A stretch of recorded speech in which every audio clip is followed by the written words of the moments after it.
بچہ بھیڑیے کا لقمہ بننے سے بچ گیا۔ مروی ہے کہ بنی اسرائیل کی ایک خاتون کے پاس روٹی کے ایک لقمے سے زیادہ کچھ اور موجود نہیں تھا، اور کسی سائل نے آ کر جب بھوک کا اظہار کیا تو اس نے وہ لقمہ سائل کو دے دیا۔ اس کے بعد وہ عورت اپنے بچے کو لے کر نخلستان کی جانب روانہ ہو گئی۔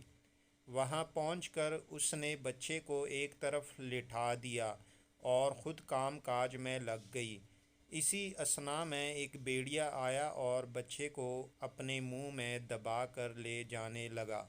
اتنے میں یک بیک ایک فرشتہ انسانی صورت میں آیا اور اس نے بچے کو بھیڑیے کے منہ سے نکال کر ماں کے حوالے کر دیا اور کہنے لگا، اے خاتون، لقمے کے بدلے لقمہ، یعنی اس بچے کو بھیڑیے کا لقمہ بننے سے اس لیے بچایا گیا ہے کیونکہ تم نے سائل کو روٹی کا ایک لقمہ دیا تھا۔